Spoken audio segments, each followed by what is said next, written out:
digamos que la referencia, toda la referencia relativa al tema de la innovación y cómo la innovación realmente es un proceso que colabora con el crecimiento de los pequeños productores. Y hay mucho más de fondo en toda esta construcción conceptual, y en ese sentido habría que tener claridad y ser muy precisos en que todo nuestro trabajo como extensionistas debe tener un rumbo establecido. Y ese rumbo establecido nos lleva fundamentalmente a tener claro que vamos a trabajar en sistemas diversos, súper diversos, mega diversos, ¿cierto? Que van a definir en buena parte cómo tenemos nosotros que actuar, ¿sí? Es decir, cómo actúo yo en la laguna de Fúquene cuando hay una inundación, cómo actúo yo cuando encuentro perros ferales, cuál va a ser mi comportamiento respecto, por ejemplo, del calentamiento global y mi actividad relativa a la buena práctica ganadera y agrícola. Y aquí es importante que nos hagamos una abstracción mental de nuestro quehacer profesional. Porque si bien nosotros salimos con una cantidad de técnicas y de conocimientos de corte científico de la universidad, algunas veces, y lo planteamos ayer, ya les respondo la tarea de Juan, algunas veces nos lo planteábamos ayer, salimos con mucho ímpetu y a veces nos la gana esta diversidad y esta realidad. Devolvámonos al 2010, ustedes se acuerdan, 2010-2011 tuvimos un fenómeno de la niña muy fuerte, inundaciones en los valles interandinos, aquí en Boyacá tuvimos serios inconvenientes en Cundinamarca, y esta esquinita que estamos viendo aquí en la derecha es una fotografía aérea de su momento en lo que es hoy en día el remanente de la laguna de Fuquene original. ¿Y por qué es el remanente? Porque hemos hecho una cantidad de actividades respecto de las buenas prácticas, tanto agrícolas como pecuarias, que han ido en contravía de esa estructura megadiversa, única y hasta con condiciones endémicas, por ejemplo, para aves, que es la laguna de Fuca. Entonces vino la inundación, se devolvió a la laguna por los mismos canales que históricamente habíamos hecho, digo, habíamos como productores, para evitar que el agua nos dañara las pasturas, y por esos mismos canales la laguna intentó retomar su estructura original y obviamente devolvernos de manera muy tácita, muy violenta, porque la naturaleza es violenta, una respuesta, y es: maestros, lo que ustedes estaban haciendo bien, para ustedes y en su construcción conceptual no está bien. Que para que entonces las vacas no sufran de laminitis hay que tener los suelos bien drenados. Entonces, como esto era una laguna, pues hagamos zanjas y saquemos el agua para que las vacas no sufran. Claro, estoy favoreciendo la buena práctica pensando en el individuo, en la vaquita. Pero la naturaleza me dijo con esa inundación: no es una buena práctica, compañero. Me da pena con usted, pero eso no es una buena práctica, entre otras cosas porque usted no tiene por qué desecar una estructura histórica que sirve para control de caudal y evitar problemas más abajo, en lo que ya se denominaría el río Suárez. Entonces, esta es una realidad a la que yo me enfrento. Oiga, estoy haciendo bien las cosas para que las vacas no se me enfermen, pero estoy enfermando el entorno. Entonces, finalmente, o es buena o es mala. Ah, no, no, no, es que es buena porque las vacas no se enferman. Y el entorno, es que ahí yo tengo que voltear la mirada y darme el golpe de pecho fuerte y plantear esta realidad, que esta realidad la tiene inmersa la buena práctica agrícola y ganadera, y es la realidad relativa al cambio climático y el impacto del cambio climático. Y ayer les mencionaba de manera muy rápida y tangencial el tema de los sistemas los esquemas de silvopastoreo que tenemos nosotros y que conocemos en el país. El Chaco, el tema de CIPAF, todo lo que se ha venido haciendo a nivel nacional. Ahora mismo que terminó hace un año y medio el proyecto de ganadería colombiana sostenible, con plata de los gringos, de los británicos, perdón, que es particular, pero ahí funcionó. Entonces yo tengo que establecer también que algunas veces ese sistema, cuando yo quiero establecer la buena práctica, necesito un entendimiento particular de relaciones no lineares entre el sistema y el criterio agroecológico. Y aquí aparece un concepto importante para la normatización y nueva construcción conceptual de lo que es la buena práctica ganadera y agrícola, y es la agroecología. Ya la Universidad Nacional tiene un doctorado en agroecología. Eso es un avance positivo para nuestro país. Encuentra usted textos y digamos que la referencia latinoamericana es el profesor Altieri. ¿Sí? La referencia para Etiopía es Kim Jong Leo, John Lee, que es un profesor coreano que trabaja en Etiopía. Las referencias para los cubanos pueden estar, por ejemplo, en Matanzas, en Indio Atuay. Pero nosotros tenemos que plantear un criterio agroecológico que nos permita también demostrarle al productor lo que planteamos ayer en los debates que hicimos y las intervenciones, el ejercicio relativo a ganar un poquito más de dinero porque me van a premiar. Y no necesariamente el premio va a llegar de una vez, sino puede llegar en mejoras en calidad composicional de la leche, puede llegar en estructura, ¿cierto? De mejoramiento de un parámetro sanitario en un cultivo. Ahí puedo yo generar una relación totalmente coherente y cierta con el criterio agroecológico. Cuando yo estudiaba en el ITA de Paipa, a nosotros nos llevaban a hacer días de campo con la Federación de Cafeteros aquí en Moniquirá, que es un municipio boyacense, que colinda pasando el río Suárez con el departamento de Santander. Y en el año 96 tal vez, 95, 96, empezaron a hablar los cafeteros y escuchaba, veo uno las propagandas en televisión, que cuando usted tenga la broca del café, entonces por favor quite los granos que están perforados y cómo se identifica el tema de la broca. Y apareció en esa buena práctica, ¿cierto?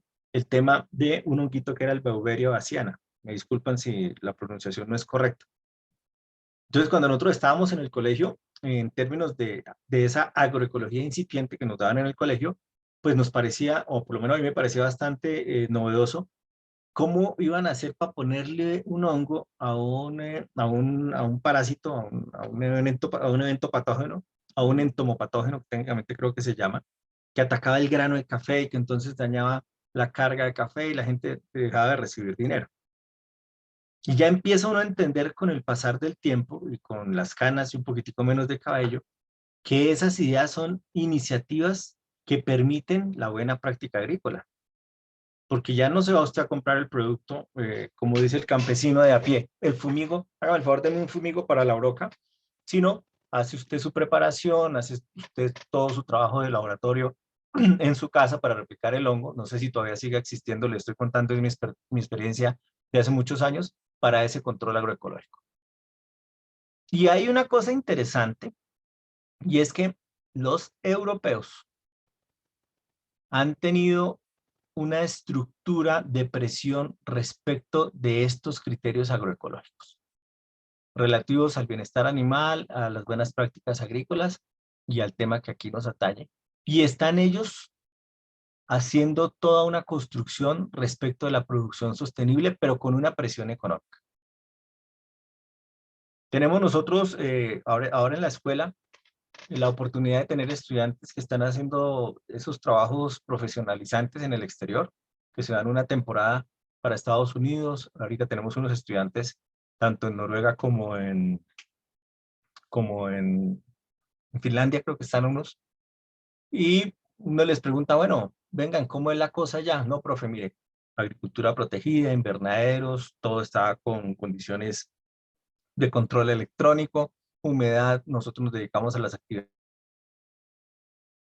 culturales, ¿sí? Y aquí la gente está muy preocupada porque el ejercicio realmente sea sostenible y están muy preocupados, me plantean los estudiantes, porque el cliente europeo ya está muy exigente en términos de residualidad por pesticidas, por plaguicidas, por fungicidas y obviamente todo lo que está relacionado con el producto pecuario. Entonces dicen, oiga, chévere, vea, los europeos están dándose un golpe por la vida, están intentando generar esto en sus mismos territorios. Insisto, yo soy muy latino y tengo que insistir en esto. Ellos depredaron buena parte del mundo moderno inexplorado que nosotros conocemos, incluidos los vejámenes relativos a la esclavitud y otras cosas. Entonces ahorita están, desde mi visión, ¿no? Están haciendo un resarcimiento de sus pecados terrenales, sin meter el tema teológico aquí, pero están resarciendo eso mostrándonos alternativas. Ahora, las alternativas que ellos tienen en Europa probablemente no sirven en esta cárcava que se hace cuando usted se está movilizando por el municipio de Palo Cabildo en el Tolima y que bajo una creciente, entonces aquí ya se rompe el esquema. Porque el señor tiene allá encima una cantidad de producto ya cosechado, probablemente sin post cosecha, pero cosechado, listo para movilizar y bajo el río y se llevó la carretera. Entonces, para sacarlo hay dos opciones, echarlo a lomo de mula o ver cómo mete una retroexcavadora o tumban por este lado un pocotón de bosque nativo para poder sacar el producto porque hay que subsistir. Y tendríamos que caer nuevamente en el inconveniente del Estado, ¿sí? Relativo a la buena práctica del bienestar y de la condición de producción agrícola con criterios de sostenibilidad y criterios agroecológicos. Y aquí hay un debate también interesante que se centra en los esquemas y planes de ordenamiento territorial. Y es que con esta actualización que en todos los municipios de Colombia, si mal no estoy por legislación, debió hacerse este año de los esquemas y planes de ordenamiento territorial, se sigue evidenciando que hay un desconocimiento de la ruralidad respecto de las condiciones y las formas productivas. Y ahí, por ejemplo, en Bogotá, los que son bogotanos de arraigo, está el tema de USME, está el tema de Sumapaz, en el que todavía no está claro hasta dónde es Distrito Capital y en dónde empieza la vereda. Lo que supone que debiera haber una política diferenciada, por ejemplo, para todos esos cultivos de papa que encuentra uno entrando al páramo, ¿sí? Y ahí debiera haber una estructura de buena práctica, ¿sí? De manejo integrado de plagas y cultivos para poder establecer una diferenciación en ese sentido. Y nuevamente tiene que mirar al Estado y preguntarle, venga, ¿cómo lo va a dejar en el esquema? No, es que ahorita en el esquema tenemos que mirar zonas francas, tenemos que mirar zonas para parqueaderos, tenemos que mirar zonas francas, pareciera que es el negocio de todas las alcaldías, que todo se convierta en zona franca. Y ahí se impacta negativamente el entorno y por supuesto la idea de hacer las cosas bien. Y empieza el inconveniente relativo a hacer las cosas bien. Porque yo tengo que establecer, me imagino que el tema lo alcanzaron a tocar con el profesor Yesidoy, el concepto de economía abierta, ¿sí? Que en buena medida nos sigue golpeando a nosotros, porque somos países subdesarrollados. Tengo un amigo mío que tuvo la oportunidad de estar en África, allá en un safari, pagó un safari, fue a ver el tema de los rinocerontes, y eso en vivo y en directo. Cuando nosotros le preguntamos, oiga, hermano, ¿y qué? ¿Cómo la vaina? No, pues chévere, lo del safari, el calor, pero les quiero plantear una cosa. ¿Y cuál es el planteamiento? Hermano, esa vaina es como Colombia. Entonces nosotros le decíamos, ¿en serio? Sí, en serio. Venga, ¿y por qué es como Colombia? Hermano, mire, mucha comercialización de productos, tanto agrícolas como pecuarios, en las calles, muy bajo poder adquisitivo de la gente, rebusque, sí, salvo las superagencias de safari que están muy bien estructuradas y que tienen capital extranjero, pero en términos generales ve uno una situación muy de desarrollo, como en el caso de nosotros. Y entonces dice uno, bueno, entonces el concepto de economía abierta no aplica si yo quiero hacer las cosas bien. Y la buena práctica agrícola y pecuaria me dicen, vamos a hacer una cosa y es que vamos a tener calidad y volumen. Pero calidad y volumen tenemos que contrastarlos, o el uno o el otro, para tener un nicho específico de comercialización. Y ya empezamos nosotros a tocar un poco el tema de la buena práctica agrícola con visión o con relación relativa al funcionamiento respecto de las certificaciones. Enviar un contenedor con aguacate Hass desde Pereira, lo digo porque tenemos una egresada que trabaja ahí como coordinadora de una empresa que se llama FLP, enviar un contenedor a junio de este año valía más o menos 180 millones de pesos. La logística y bueno, todo lo que está relacionado con enviar el contenedor más el producto. Por supuesto que llegaba el aguacate y ya los precios compensaban en supremacía lo que se había hecho en inversión. La estructura tendría yo que relacionarla aquí con el planteamiento. Una de las preguntas de ayer es si esto se puede hacer de forma comunitaria. Si yo puedo establecer buenas prácticas agrícolas comunitarias o si puedo establecer buenas prácticas ganaderas comunitarias. Y en lo agrícola hemos avanzado mucho.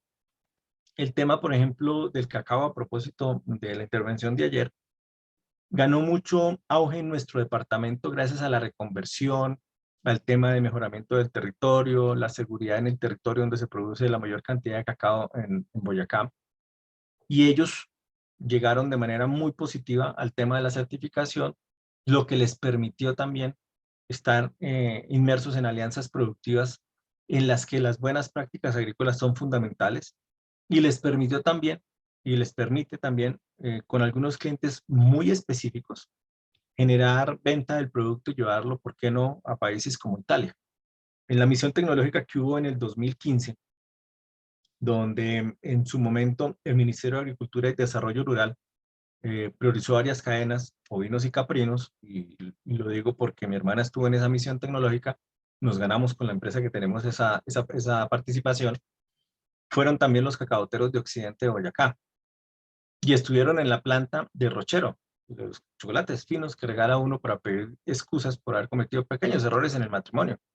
Entonces, fueron ellos, estuvieron ellos viendo realmente hasta dónde llegaba el producto, ¿sí? No solamente lo que les dice la certificadora, sino la oportunidad de entender por qué el cacao que se produce en Occidente, en Boyacá, tiene unas condiciones particulares desde lo agronómico, las cuales no domino, pero las toco muy abiertas así, y entendieron por qué había que tener el concepto más de calidad que de volumen. Y nosotros estamos evolucionando el tema de garantías sanitarias y inocuidad de productos tanto pecuarios como agrícolas. Sin embargo, hemos tenido algunos tropiezos en el camino. Revisamos la resolución respecto de las buenas prácticas para la producción porcina. Revisamos los ítems. Hay uno que es vacunación de enfermedades obligatorias. Lo chuleamos cuando está el veterinario del ICA haciendo el seguimiento. Quedamos muy felices. Sin embargo, en este que es el país del Sagrado Corazón, y él no tiene la culpa, ni el niño Dios del 20 de julio, que tampoco tiene la culpa, a alguien se le dio la oportunidad de traer, oiga, hay una opción buenísima de traer unos cerdos, unos padrotes súper buenos, ¿cierto? Que nos los pueden meter por Putumayo y que vienen de Ecuador, que también hay unos animales buenos por ahí, o nos los pueden meter abajo por Leticia, nos los ponen en lancha rápida y nos los traen también aquí en Putumayo. Y aquí para arriba hay un señor que nos colabora y podemos traer cerdos de Brasil para refrescar la sangre. Y hay tantas teorías epidemiológicas en este momento que ya en este punto, lo que era una garantía sanitaria respecto de una buena práctica, porque usted ha recibido el chulito, ¿cierto? El chulito de la lista de chequeo, se convirtió en un inconveniente porque ya apareció la peste porcina africana en nuestro territorio. Y ya hay reportes oficiales de peste porcina africana. Y ahí perdimos la lista de chequeo y perdimos la cruz o el chulito en sí cumple. No solamente don Juan, don Pedro, don Luis, don Carlos Vega, ¿sí? Sino perdió un sector. Y aquí tendría yo que volverme al tema que tratamos inmediatamente anterior, y es, bueno, fuimos favorecidos con el tema de conocer cómo nos reciben el producto, o finalmente tenemos inconvenientes relativos al tema de hacer las cosas mal en algunos apartes y que no nos funcionen los esquemas de negocio que hemos tenido. Tenemos y todavía hay problemas a nivel agrícola con el ingreso de semillas que llegan a través de puertos no santos. Eso es que se plantea así, pero eso técnicamente se llama contrabando. Sigue ingresando al país muchísimo material vegetal de contrabando que se utiliza para hacer propagaciones en aras de mejorar especies A, B, C o D. Solamente un nombre para que los compañeros agrónomos forestales y agrícolas, ¿cierto? Las paulonias. No, hombre, que es que ese árbol cuando usted lo trae, usted lo siembra en 3 bolillos, 6 bolillos. Yo estoy hablando traído de los cabellos, sí me acuerdo del sistema de siembra en 3 bolillos, pero entonces eso con una buena práctica agrícola, ese cultivo usted le da tantos metros cúbicos de madera y la madera de esa vale a tanto, y eso es mejor que la teca y bla, bla, bla, bla, bla, bla. Y nos trajeron las paulonias, nos pusieron las paulonias, hicieron todo el ejercicio, ¿cierto? Y de pronto alguien se preguntó, un momento, ¿cómo llegó eso aquí al país? Silencio. Y el silencio no solamente es institucional, sino el silencio también es de quienes están inmersos en ese ejercicio de dañar la inocuidad primero, de nuestra seguridad como país, la misma seguridad alimentaria si se quiere, y dañar nuestra seguridad respecto de futuros compradores internacionales. ¿Usted cumple con buenas prácticas agrícolas en su cultivo? Sí. Ah, perdón, una pregunta que no le hice antes. ¿Cuál es su cultivo? Paulonias. Ah, pero espere un momentico porque es que yo no le puedo certificar en BPA las paulonias. Ah, ¿cómo que no? Certifíquemela. No, porque es que entonces yo tengo entendido, ya le menciono todos los documentos, y esta es potencialmente invasora, bla, bla, bla, bla. Ah, no, pero es que a mí me la ayudó a sembrar el fondo de ganaderos de ABC de departamento, y mire, la sembramos técnicamente, y yo aquí no utilizo fungicidas, pesticidas, etc., etc., y yo la abono con los mismos productos de la ganadería, entonces certifícamela. Hagamos el ejercicio, colabóreme, ¿cierto? El colombiano promedio, no, ¿por qué no me colabora? Entonces dicen, no, pero pues, ¿le colabora en qué? ¿Sí? Si usted está en contra de un proceso de buena práctica y está en contra de un proceso de estructura que me permita lograr unas buenas prácticas agrícolas en términos de la globalidad del país. Y saliendo de pues llegamos al tema de la sensibilidad respecto del trato de los animales. Por supuesto que hay que estar de acuerdo con el bienestar animal, ¿sí? Por supuesto que hay que entender las posturas que hay hoy en día respecto a alimentación. Entonces, que si tomo leche, que si no tomo leche, que si huevos, etcétera, ¿sí? Lo que yo no puedo, y me disculpan si hay compañeros que tengan esas vertientes, es entender cómo nos pegamos de algunos videos absurdos. La palabra que utilizo yo es fuerte, pero son idiotas, ¿sí? Donde colocan cosas, por ejemplo, que el gallo es un misógino porque trata mal a las gallinas, los perros también son unos depravados porque persiguen a las perritas, una cantidad de cosas que hacen parte de una falta de control estatal, pero que requieren, por supuesto, que yo como sociedad también entienda cómo está funcionando eso, ¿sí? Yo tengo que entender ese concepto de bienestar animal pensando en mi valoración como futuro cliente. Y sí es válido, por supuesto, que yo tenga una postura conservacionista. Y sí es absolutamente necesario que yo defienda las especies endémicas. Pero también tengo que buscar alinear eso con la realidad del país. Es que nuestro país no es un país ni vegano, ni lactovegano, ni ninguna de esas tendencias modernas que existen, que respeto y me parecen súper buenas para bajar de peso, ¿sí? Pero yo tengo que establecer que nosotros históricamente hemos comido carne en distintos grados, ¿cierto?, de maduración, pero en Colombia siempre hemos hecho consumo de productos de origen animal. Y soportamos muy buena parte de nuestro arraigo económico en esa estructura cultural, ¿sí? Y esa estructura cultural también me lleva a preguntarme cosas respecto de la salud del animal, de la salud del cultivo y de la calidad del producto agropecuario como tal. Y encontraba ayer, aquí para que no escuchen muchas personas, ayer me mandaron a hacer mercado. Aquí hay una autoridad superior a mí, entonces me insinuó, hay que hacer mercado.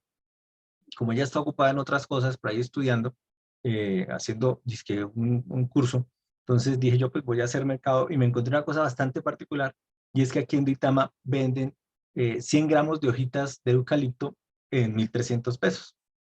Entonces me pareció curioso y de hecho le colocaron un rótulo que dice orgánicamente limpias. Y yo, entonces cogí la hojita, no había ninguna información, se la pasé a la cajera.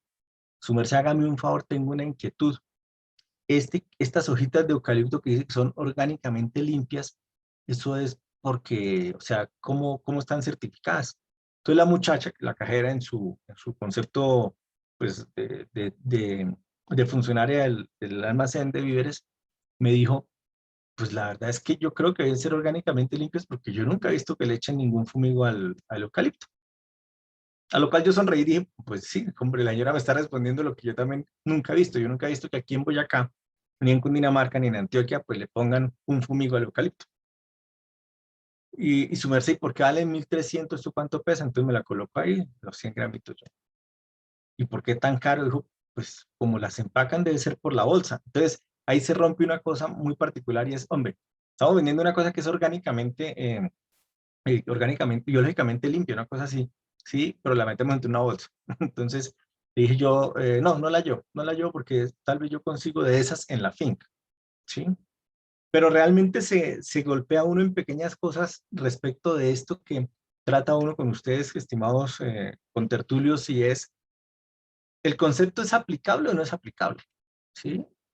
Insisto, yo nunca he visto aquí en Boyacá que nadie le haga un mantenimiento, ni siquiera veo yo que se le hagan podas de formación a los eucaliptos, pero sí lo empacamos entre una bolsa que se va a degradar en 150, 200 años. Y ya la cosa se torna particular, ¿sí? Cuando yo reviso el tema de la salud animal, porque seguimos encontrando en plantas de beneficio, tanto oficiales como clandestinas, que es otra realidad de nuestro país, muchísimos problemas patológicos que el consumidor desconoce. Nada más, y a manera de ejemplo, los abscesos. Sigue habiendo muy buena presentación de abscesos en muchas plantas de beneficio del país. Y se sigue resolviendo el absceso en la planta de beneficio como se ha hecho casi siempre que se sacrifica en traspatio. Se corta la porción de músculo donde se ve que se evidenció la sustancia purulenta, ¿sí? Se corta y se bota y para el problema. Como no tengo inspección, estamos hablando de las plantas clandestinas, como no tengo un organismo de inspección, no hay INVIMA, no hay un veterinario, pues fundamentalmente van a llegar los chulos o va a llegar un perrito y va a dar buena parte de eso que acabo yo de eliminar y la canal pues perdió un par de libras, pero se puede utilizar.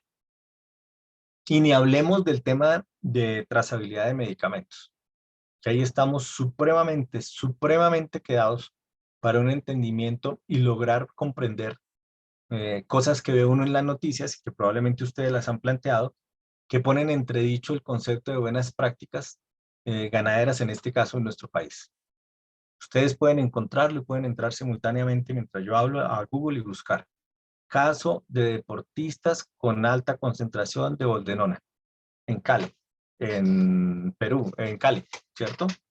Entonces encuentra usted eso, ingresa y dice el deportista. Lo que pasa es que en mi país utilizan boldenona para el ganado y yo compré una carne en X parte del país y ahí fue donde me contaminé. Entonces, lo que está pasando es que yo con ese planteamiento, ¿cierto? Que sale en una noticia nacional, inmediatamente me cuestiono y digo, pucha, yo estoy comprando carne confiado.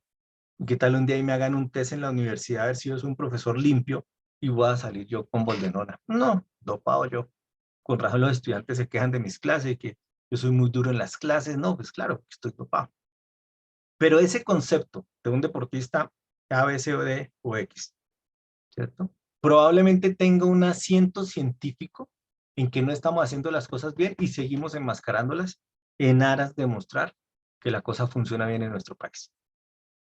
Y por eso es que tenemos inconvenientes con los esquemas de comercio pecuarios, fundamentalmente, pensando en escala internacional. No solamente por nuestras técnicas, sino también porque hacemos cosas que se han venido volviendo rutinarias, que se manejan de manera particular entre muchos de los productores tradicionales, que saben los organismos de control que no son eh, necesarias ni precisas, ni mucho menos santas de hacer, pero que van pasando ahí porque así se ha hecho siempre. Ah, no, es que así se ha hecho siempre. Hombre, ¿y ustedes por qué no? Es que así se ha hecho siempre. Mi abuelo lo hacía así, doctor. Venga, yo le hago una propuesta. ¿Por qué no miramos si para que su novillo llegue a los 500 kilos, pues no tenerle que colocar el Ganabol? No sé si el producto se siga llamando así.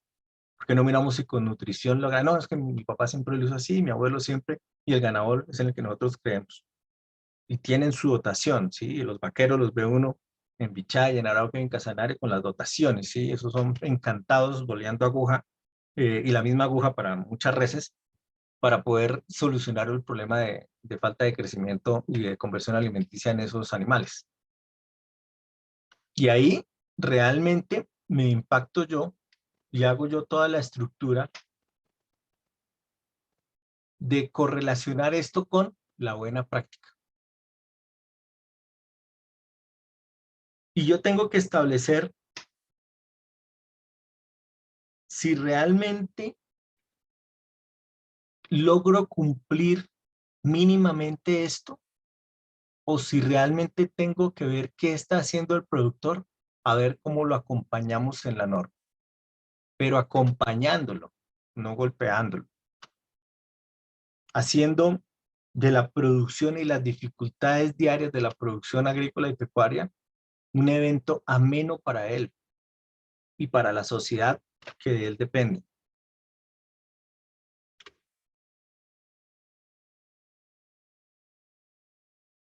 Los americanos y los europeos, un francesito. Los americanos y los europeos. Cuando uno revisa el contexto internacional de las buenas prácticas agrícolas y pecuarias, uno se encuentra claramente las posturas ideológicas de Estados Unidos de Norteamérica y de los países que hacen parte en este momento de la Unión Europea. Digamos que metamos ahí todavía a Inglaterra, que sufre mucho por haberse salido, pero ahí está al ladito. Esta caricatura del texto del que la saqué hacía un planteamiento bastante particular respecto de la forma de ver y de pensar en términos de sociedades y el impacto de las sociedades en determinadas cosas. Entonces, el planteamiento de la caricatura era que mientras un francés se puede defender con la calidad de sus panes, un americano, no todos, insisto, hay americanos de buen arraigo, pues está preocupado por ver cómo los domina, cómo los invade y aprovecha sus recursos, se lleva esta fórmula, que es la que funciona, y ya después la coloca dentro de su estructura comercial. Nosotros, los técnicos del área pecuaria, somos fascinados y todavía nos gusta mucho cuando estamos en congresos en Estados Unidos o en el mismo México, en poder conocer lotes de engorde. Oiga, ¿por qué no aprovechamos que en el congreso vayamos a, si estamos en Houston, en Texas, puede ir a ver un lotecito de engorde, a ver cómo es? Entonces va uno y claro, entonces queda muerto de la dicha, que son 20,000 novillos, grano, las condiciones ideales, mil y piola de gramos diarios en estabulación en los animales que son flojos, casi los 2,000 en los animales élite. No, hermano, esto es la verdad que... Y es que aquí sí se ve esa grandeza de ese pueblo americano. Para que nosotros los criticamos, pero mire eso, esa gente sí está sacándole el máximo jugo a la capacidad. Mire esta capacidad, ¿sí? Y cuando va usted y tiene la oportunidad de ir a Cuba, no tanto al tema, pero sí, colocando también el tema turístico, pero revisando el tema cultural, los sistemas de producción, ve uno que las cosas son pequeñitas, ¿sí? Con muchas dificultades se logran, pero son funcionales para lo que ellos requieren.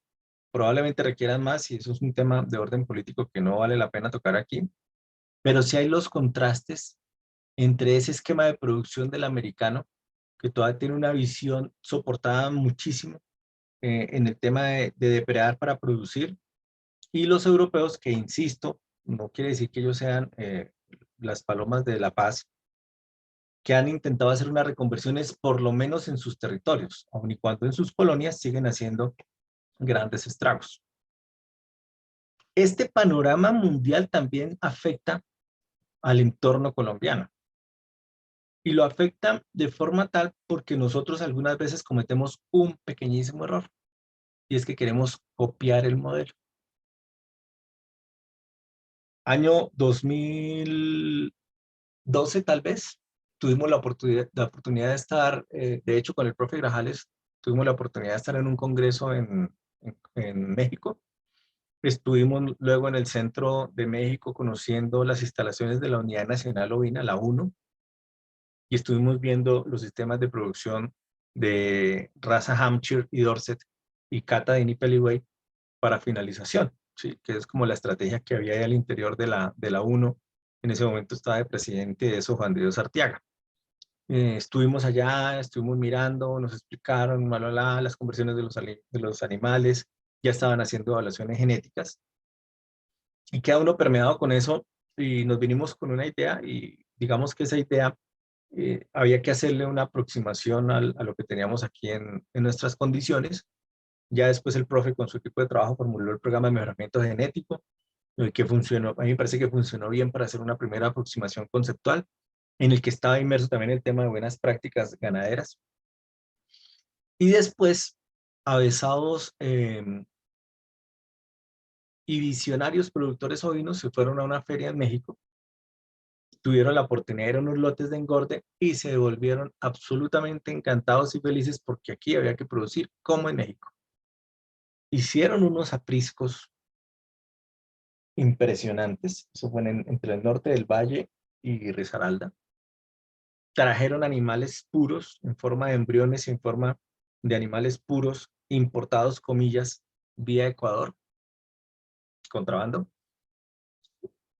Montaron todo un sistema de producción porque la cosa era con las ovejas estabuladas porque así eran México.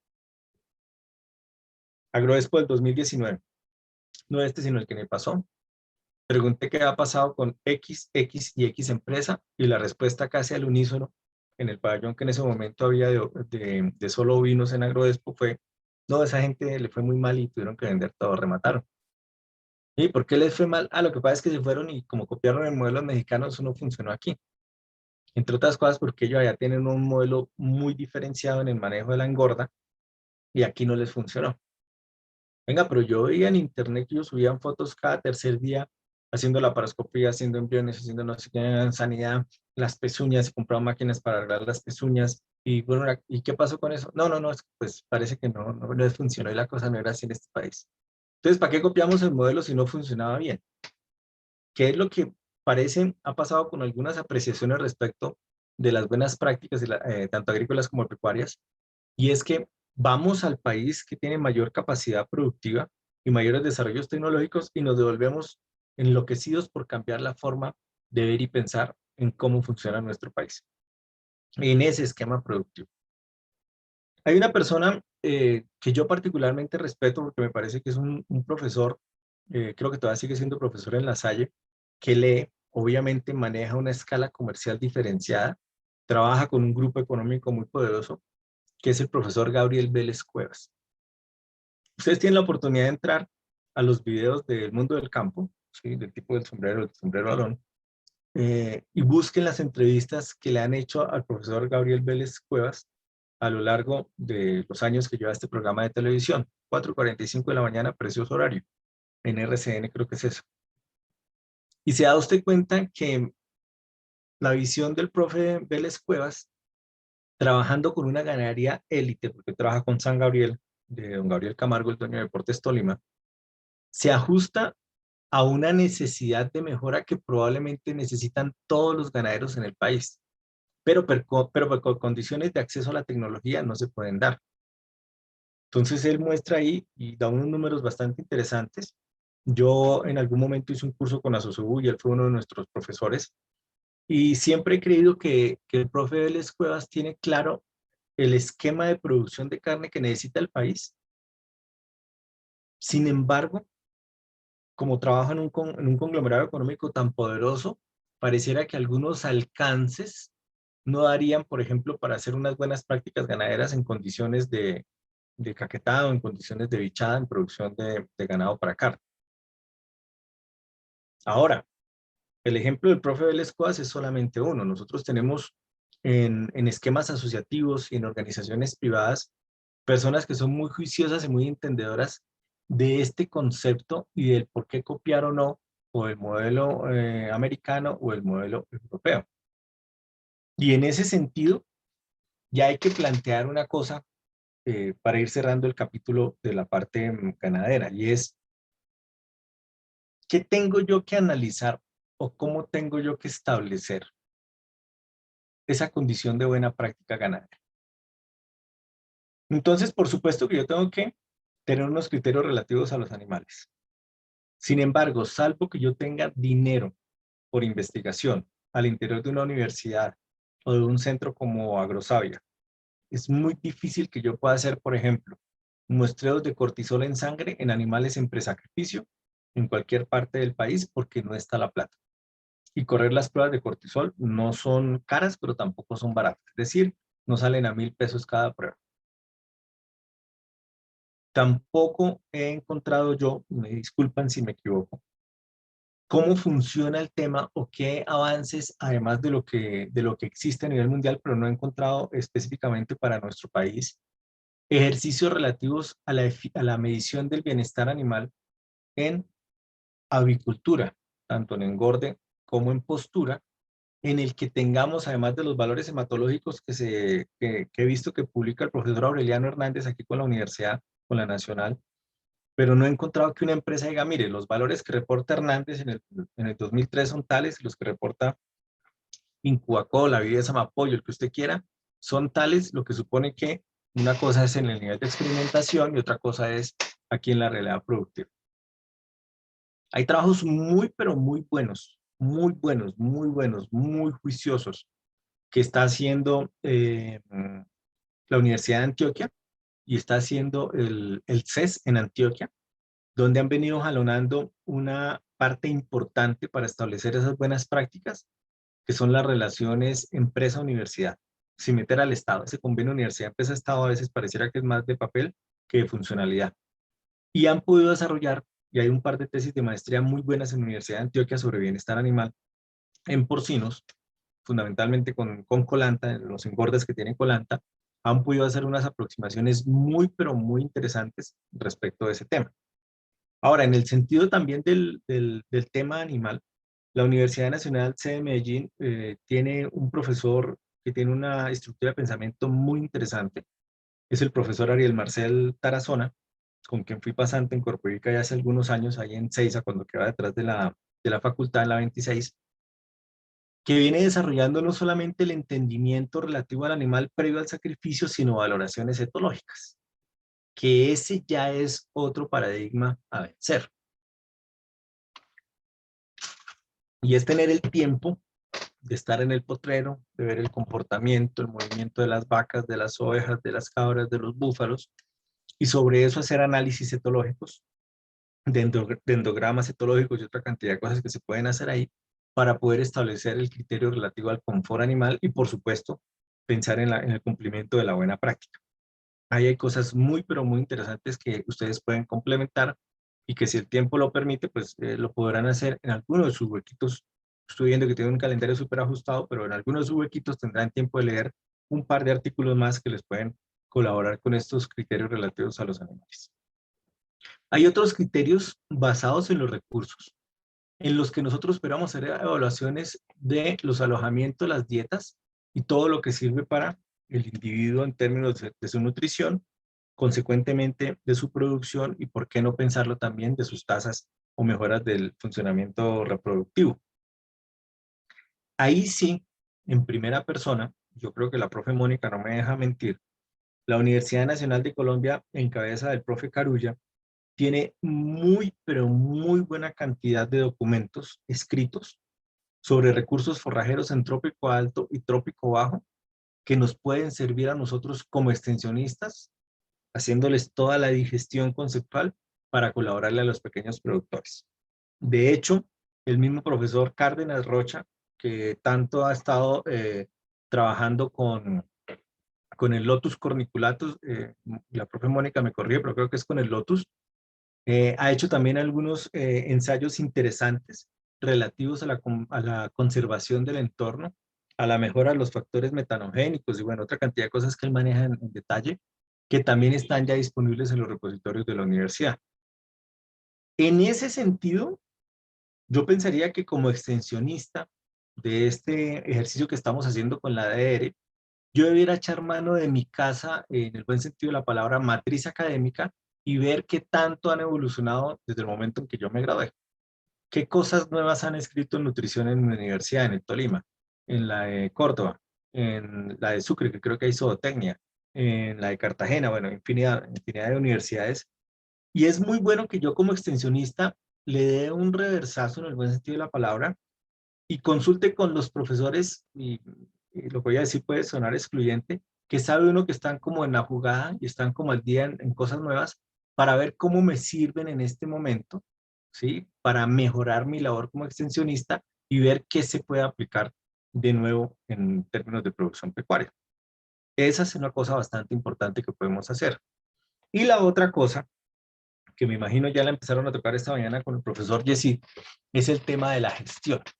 Pero esa gestión que está enmarcada en el fortalecimiento de las capacidades humanas, porque finalmente es la persona que está al frente del cultivo o de la finca o de la misma estructura de post cosecha o agroindustria, la que realmente con su buena fe, con su alegría en el trabajo, va a permitir que lo que yo hice en producción primaria se convierta realmente en una estructura real para el sector.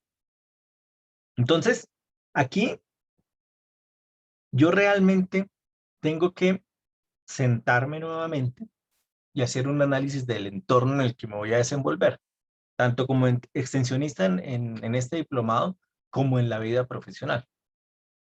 Y es que algunas veces, se los planteo en primera persona, nosotros nos formamos en trópico bajo, somos muy robustos manejando cosas en trópico bajo, nos sabemos todos los cultivos, todas las dosis de fertilización para los pastos, para las cañas, para las legumbres, y la vida nos pone un vuelco y nos pone a trabajar en trópico alto. Y entonces dice uno, madre, pero eso en la universidad no me lo enseñaron porque allá en Montería, la Universidad de Córdoba, pues nosotros allá nunca vimos nada relacionado con producir maíz en trópico alto, ni con producir alfalfa, ¿sí? O sea, tengo yo que hacer una estructura para poder hacer realmente, desde mi rol de extensionista, la evaluación cualitativa y científica de las prácticas ganaderas. Insisto, lo científico, busquemos la alianza aquí con la universidad o con la universidad a la que usted egresó. Y en lo cualitativo hay que echar herramientas de una asignatura que me parece vital para el entendimiento de la buena práctica agrícola y pecuaria, que es sociología rural. Porque a usted el cultivo le demuestra cosas cuando se amarilla, cuando se marchita. A usted la vaca le demuestra cosas cuando se hace postración, cuando se queda sin rumiar, cuando hay una atonía, por supuesto. Pero usted necesita también ese soporte que le da el compañero que está trabajando todos los días dentro del establo o dentro del cultivo, y eso lo da una asignatura que a mí me parece importante para nosotros, que es sociología rural. Pero la sociología rural que realmente ayuda a resolver el problema. Y aquí yo tal vez quiero hacer una otra apreciación muy mía, y es no el sociólogo que se preocupa por intentar resolver el por qué y el ser y esa cantidad de cosas de fondo epistemológico, sino el sociólogo que ha tenido oportunidad de interactuar con comunidad, que ha aprendido de la comunidad y que me pueda a mí transferir como estudiante esa condición particular. Y nosotros no tenemos, infortunadamente, o yo no conozco, y si hay alguno, pues me lo dice sin ningún problema, si nosotros tenemos, por ejemplo, maestrías en sociología rural. Sé que tenemos maestrías en desarrollo rural, en desarrollo empresarial agropecuario y otras vertientes, pero yo no he visto que tengamos en el país maestrías en sociología rural. Y entender esa necesidad del productor campesino me permitiría a mí llevarle la realidad respecto de la buena práctica agrícola y la buena práctica pecuaria que él necesita para mejorar. Y eso lo puedo lograr yo con el sociólogo. Y tengo también que buscar las experiencias exitosas. Ayer lo que quería yo plantearles con el video que alguien por fortuna colocó el link para que lo acaben de ver, es un video corto, pero está también un planteamiento relativo a conocer las experiencias exitosas donde quiera que estén ubicadas. Porque a veces nosotros también, en nuestra labor de extensión rural, pues nos casamos solamente con determinadas experiencias porque son cercanas o porque tenemos un amigo que trabaja ahí y nos dejan ingresar. Y a veces sesgamos a la realidad que encuentra uno en otras partes del territorio. Vereda de Sirguazá o Sirguaza, municipio de Mongua, Piedemonte Llanero. Mongua es un municipio que tiene páramo, superpáramo, y tiene una vereda en el Piedemonte Llanero que produce café especial. De Mongua, a donde se llega a través de una vía pavimentada desde Sogamoso, más o menos en unos 50 minutos de carretera, una carretera en aceptables condiciones pavimentada, desde el centro de Mongua hasta Sirguazá, dependiendo si está lloviendo o no, nos podemos gastar perfectamente unas 3 horas y media o nos podemos ir perfectamente de 7 horas de carretera. Producen cafés especiales con unas condiciones muy, pero muy particulares de aislamiento territorial, porque la estructura cultural de las personas de ese punto, que son monguanos, es muy lejana a la del productor campesino de Mongua y tienen más espíritu de llaneros de Piedemonte, ¿sí? De toda esa vertiente oriental que tenemos nosotros, y dependen de un municipio que está centrado en la producción de papa, de frijol, ¿cierto? De habas. ¿Qué ha pasado interesante ahí? Quitando el tema de infraestructura vial. La Federación de Cafeteros volteó la mirada a ese punto, lo mismo que lo hizo con una vereda que por ese lado también comunica a Labranza Grande. Voltearon la mirada a ese punto geográfico y encontraron que todavía había variedades viejas de café. Viejas, estamos hablando de esas que llegaron aquí a mediados de los 40, que seguían produciendo. Puede que me equivoque y si hay algún compañero agrónomo que haya trabajado en esa zona me colabora. Está el tema, creo que de unos borbones y unos caturros, pero esos viejos, viejos que llegaron aquí al país. Y allá como no había acceso y como no había condiciones de refrescamiento de los patrones vegetales que se manejaban, pues mantuvieron esas especies, siguen replicándolas y se convirtió en un activo importante para las certificaciones que ellos están buscando en términos de denominar de origen su café. Y siguen teniendo inconvenientes estructurales, por supuesto, la vía es su principal inconveniente. Pero en las ferias en las que han trabajado, han tenido la oportunidad de mostrar la excelencia del cultivo. Virgilio, si estoy bien o estoy mal, ya que levantó la mano.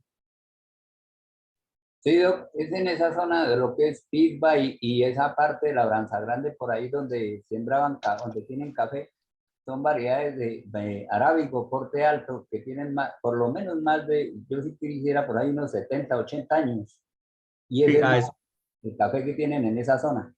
es arábigo, ¿cierto? Sí, yo tenía esa duda. Gracias. Sí, arábigo, porte alto. Sí, yo estuve trabajando en Pisba y conozco por ahí esa zona de producción de café.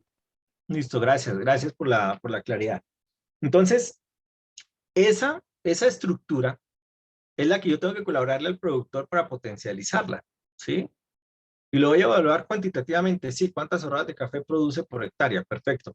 Pero también tengo que evaluar su condición humana y las cualidades que lo llevaron a producir ese café en esas condiciones. Mire, no teníamos carretera, todavía seguimos teniendo los mismos problemas que evidenció Germán Castro Caicedo. Hay un documental que ustedes encuentran que se llama Colombia sin Memoria, donde están los programas de Germán Castro Caicedo en YouTube y muestra la travesía entre Pisba y Paya hasta el municipio de Socha en un punto que se llama Los Pinos, a lomo de caballo, un documental muy bueno del 79 y la segunda parte como en el 81. Uno ve el documental y uno dice, pucha, realmente si la cosa fue así y Germán Castro Caicedo, que me imagino que no es una mentira, hizo toda la travesía a caballo, pues estábamos jodidos para comunicarnos entre provincias, ¿sí? Que es lo que nos pasa aquí en Boyacá. Pero realmente se centra uno en el impacto positivo de esa condición de aislamiento territorial que se dio. Ahora, hoy en día, el acceso a las tecnologías, lo que hablábamos ayer, de que la ley hecha en Suiza, pero que se aplica en Girardot, no recuerdo cómo fue que lo leí, ¿cierto? El estribillo que me pareció bastante particular. El tema de que no entra el internet, el tema de que ni siquiera entra el celular, también nos definen en buena parte esa evaluación cualitativa que yo debo hacer en el concepto de las buenas prácticas ganaderas. Entonces, hay mucho por hacer, entre otras cosas, porque estamos trabajando con individuos que realmente nos dan una respuesta desde el punto de vista ganadero. Y ya entramos en este último, aparte de nuestra formación, en el tema de las buenas prácticas agrícolas, que es igual de apasionante a las de las ganaderas y que comparte mucho en su concepto original, y que nos devuelve a condiciones que muchos de ustedes por su trabajo conocen y que muchos de ustedes por el mismo andamiaje cultural han venido adquiriendo. Antes de arrancar con el tema de buenas prácticas agrícolas, no sé, Mónica, si en el chat tengamos preguntas, por favor. Ah, claro que yo puedo revisar aquí el chat. Jefferson, Sí, ¿hay ya le preguntas? colaboro, ya estoy mirando. Tranquila. Gracias. Hay más que todo, no hay tanta pregunta, sino hay más bien son aportes de todos los compañeros, pero son bastantes, profesor. Sí, ya estoy aquí, voy en el de las 2:34. Productores al alcance de productores, el recipe, sí señor. Eso que dice Raúl es cierto. Todavía, bueno, yo hago cierto nivel de asistencia técnica con pequeños productores en ovinos. Me gusta trabajar con los pequeños productores más que con los que tienen mucha plata porque ellos son súper sabios. Pero la gente sí le pregunta, y su merced me puede dejar más o menos claro cómo es que funcionan las suyas respecto de cómo funcionan las ovejas de nosotros. Nuestro emprendimiento se llama Buenos Aires Granja Ovina. Y entonces el planteamiento que yo les hago es, bueno, lo primero que le debo decir es que yo allá tengo un trabajador. Como yo trabajo en otras cosas, entonces yo tengo un trabajador y él lo que hace es que ejecuta las indicaciones como yo se las dejo. Ah, doctor. Pero, por ejemplo, para el tema de los parásitos, ¿cómo hace su merced? Ah, venga, le enseño. Entonces, miremos los ojos, miremos la condición corporal, miremos atrás si la cola está limpia, si está sucia. Pero esto hay que correlacionarlo, ojalá, con un coprológico. Entonces, yo no le puedo dar a su merced la fórmula total, sino eso depende de las condiciones. Y lo más importante es que su merced tenga cómo alimentarlos, ¿sí? Si estamos mal de pastos, pues va a ser complicado que el corderito lo pueda usted destetar en 4 meses con 40 kilos. Entonces tenemos que mirar eso y hace todo uno el ejercicio. También la residualidad, sí, el tema de residualidad. Eh, eh, terrible, le quitan la premiación por responsabilidad y se le daña el nombre del deportista, sí. Qué respuesta tan sabia, por la cajera, sí. ¿Se habla hasta qué punto? Bueno, digamos que hay, en esos comentarios que ustedes tienen ahí, hay mucho de lo que se estaba planteando. Y ya en el tema de la buena práctica agrícola, entonces, ¿qué pasó con esto? ¿Qué pasó? Entonces hay unos elementos bastante importantes respecto de la buena práctica como tal, la sostenibilidad y esa condición que está relativa inicialmente a un problema serio, serio que seguimos teniendo nosotros en el territorio, que es la pérdida neta de los suelos. Y los compañeros agrónomos y, bueno, los agrónomos más que los agrícolas, tienen muy claro este concepto. Mucho más grave se está evidenciando en este momento por el tema de apertura y de deforestación masiva que se está viendo en el territorio. Veía yo, hay un programa que a veces tiene cosas interesantes en Caracol, que es Los Informantes, sobre la autopista de las FARC. Hace unos 15 o 20 días, esta señora que se llama Nena Arrazola o Arrazola, hizo la entrevista, estuvo por allá y mostró los serios, muy serios problemas que hay por colonos en esos territorios que otrora estuvieron cerrados por el tema del orden público, que ahora se abrieron y que están colonizando depredadores del territorio para hacer deforestación y pérdida neta de los suelos. En este punto, yo creo que pudiera usted como técnico y como extensionista centrar solamente en ese punto el entendimiento del concepto y del por qué es tan difícil para nosotros algunas veces lograr las certificaciones. Porque aporreamos el suelo y lo aporreamos pero sin mente, es a reventarlo y si no produce, entonces nos ponemos bravos y más fertilizantes químicos, más fungicidas y más herbicidas les colocamos. ¿Qué nos ha pasado a nosotros aquí en el distrito de riego del Alto Chicamocha?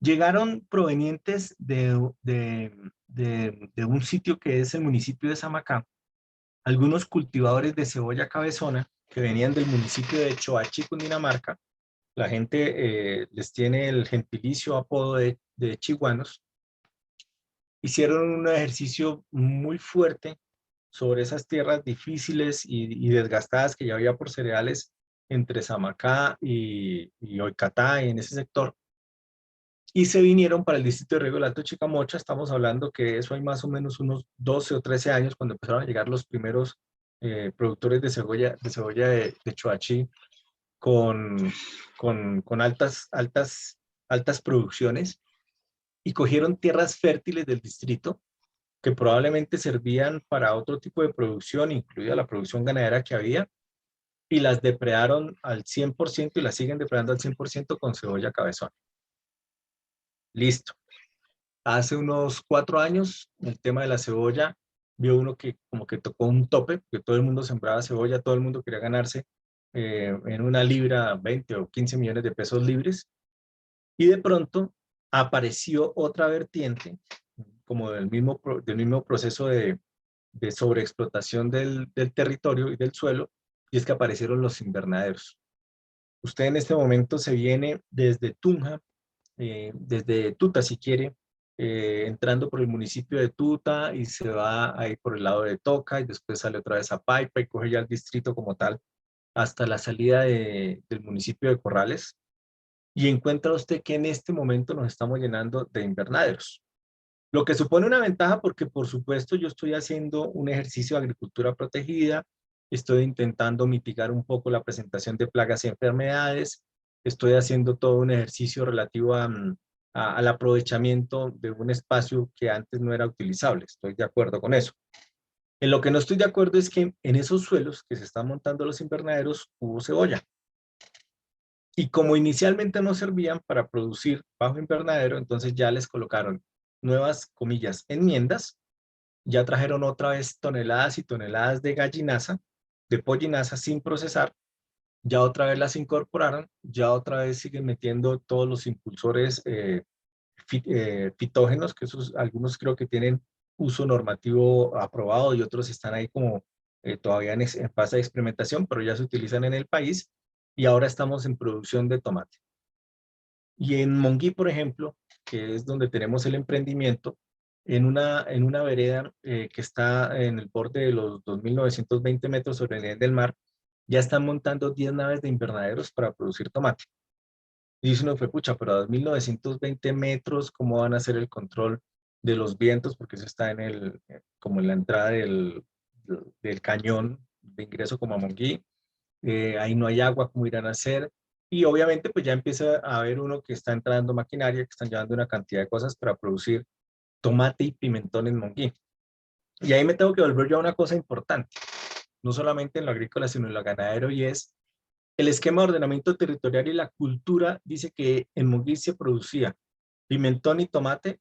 No, no, no, en Monguí nosotros papa y ganado y carbón y balones. Bueno, y los balones no es una cosa de origen tradicional, sino que la trajeron a mediados de 1920, 1930, y empezó el ejercicio, pero eso no es aquí como un arraigo cultural como Monpós, que el tema de la filigrana ya muchísimos años allá. Entonces dice uno, vamos a traer agricultura protegida para tomate y pimentón, pero no tenemos el concepto de producir tomate y pimentón. Entonces, ¿qué vamos a hacer? Pues vamos a copiar el modelo. ¿Y cómo lo copiamos? Fácil, vámonos para Santa Sofía en Boyacá, o vámonos para Sutamarchán, o vámonos para Tinjacá, y como lo hacen en Tinjacá, hagámoslo aquí. Venga, pero usted ya tuvo en cuenta la orientación del sol, ya tuvo en cuenta los días, eso tiene un concepto que se me olvidó, los días luz, ya tuvo en cuenta la capacidad de lúmenes y una cantidad de cosas que se pueden medir, a ver si son iguales aquí en Monguí que en Santa Sofía. No, pero como es bajo invernadero, no, pues que eso como que influye, le planteé yo al dueño de eso. Digo, pues sí, pero es que en Santa Sofía funciona así, yo creo que nos va a funcionar, y antes mejor porque aquí quedamos como en la lomita, más nos defendemos un poco más del viento. Y entonces van a empezar a hacer una pérdida neta de los suelos porque el manejo y el trazado de las camas que están haciendo, lo están haciendo como casi siempre ve uno que lo marca el tractor, o sea, de para abajo. No cruzado, sino abajo, en favor de la pendiente. O sea, las primeras lloviznitas, ¿cierto? Antes de que coloquen el plástico, pues van a empezar a arrastrar positivamente el suelo. Y aquí no solamente el agrónomo y el agrícola debe preocuparse por esto. Nosotros los que trabajamos en el sector pecuario también tenemos que leer un poquito y establecer relaciones respecto del impacto negativo de la pérdida de los suelos sobre los criterios de producción animal. Ahí es muy, pero muy importante. Desbalances y balances de nutrientes. El aluminio, hasta donde me acuerdo yo, es uno de los elementos que limita la capacidad de intercambio catiónico, hasta donde me acuerdo yo. Creo que eso no ha cambiado. Hay muchos suelos en Colombia que son ricos en aluminio, en los que, si no tengo capacidad de intercambio catiónico, debiera tener mayor depósito o condiciones de depósito de materia orgánica para mejorar eso y que el suelo sea más eficiente. Y yo no sé a quién, voy a echarme la culpa, a mí se me ocurrió que la mejor manera de proveer materia orgánica, y vuelvo al ejemplo anterior, es con pollinaza, con gallinaza. Y sigue habiendo serios inconvenientes con el manejo de ese sustrato, sin manejo, sin sanitización. Y hay suelos que se desbalancean, obvio. En el primer corte, como dice la gente, es que en el primer corte el pasto bajito, bajito viene hasta la rodilla, sí, pero haga un análisis profundo, revise la microbiota del suelo para establecer qué hubo y qué pasó aquí con los nutrientes, con ese uso que usted hizo de ese elemento orgánico, pero que lo hizo de manera indiscriminada. La disponibilidad del agua y el uso del agua siguen siendo un inconveniente en muchos de los municipios de este país. Estuvimos hace un par de años, no sé si con algunos de ustedes, probablemente estábamos sin conocernos, en el proyecto MAPA, ¿sí? En el que estábamos los técnicos capacitándonos en ese momento todavía se llamaba Corpovica, para el tema de mitigación del impacto ambiental y la gestión del conocimiento aplicada a la gestión del impacto ambiental. En ese proyecto MAPA tuvimos la oportunidad de conocer productores de Cundinamarca y Boyacá, nos juntaron Cundinamarca y Boyacá en unas actividades en Corpovica Tibaitatá, y conocimos un señor de UAT que era un profesor pensionado, que en una de sus intervenciones generó un criterio que me quedó a mí sonando y siempre lo repito cada vez que puedo, y es más o menos el siguiente. Si nosotros estamos en los páramos y producimos el agua para los de abajo, ¿por qué no nos pagan a nosotros por producir agua? Y nos dedicamos a eso. Y entonces revisa uno la historia de la evolución en términos de sistemas de acueducto, alcantarillado y agua potable del país, y si hay un desconocimiento relativo al concepto de la sostenibilidad y la producción amigable, ¿sí? ¿De quién me produce a mí ese insumo indispensable que es el agua y cómo lo estoy tratando yo? Fácil. Lo estoy marginando. Lo estoy llevando cada vez más arriba porque cada vez tiene más cerca al productor edificios y condominios que no producen agua, pero que sí la van a utilizar. ¿Qué vemos nosotros aquí en Boyacá y qué se ve en algunas partes de Cundinamarca? Los cerros orientales de Bogotá. ¿Por qué vemos nosotros saliendo de Bogotá, ya en un punto que se llama La Caro, perdón, dentro de los cerros orientales, casas que valen más de 5.000 millones de pesos? Ah, lo que pasa es que eso fue una herencia que dejó no sé quién, San Clemente, que él fue presidente por allá en 1900 no sé qué, ya le vendieron esos terrenos, entonces un nietecito del hombre vive ahí, y ellos son accionistas también de la Chrysler y no sé qué, bla, bla, bla, bla, todo el discurso. Entonces, pues como ellos son dueños de eso y tienen los títulos, pues pueden construir. Venga, pero es una zona que produce agua y que ayuda a regular el tema, y arriba con la regulación del caudal del río Bogotá, y con los humedales y todo eso. Sí, pero como el hombre tiene escrituras de hace más de 100 años, pues puede construir. Venga, limitémoslo por el lado del esquema de ordenamiento, del plan de ordenamiento territorial.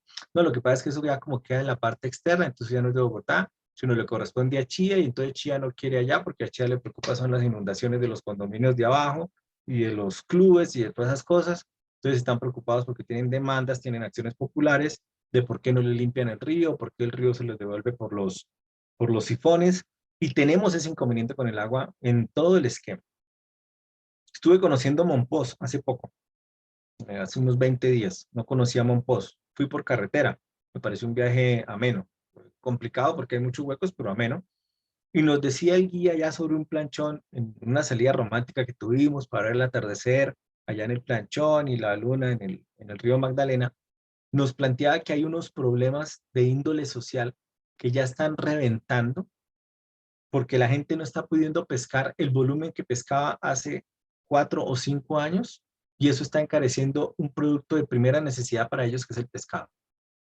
Y entonces nos decía el hombre tomándose una cerveza ya como con la sangre calentica, nos decía, los compañeros que son de la costa me ayudan si el concepto está mal, el sartal, el anzuelado de pescados, ¿cierto?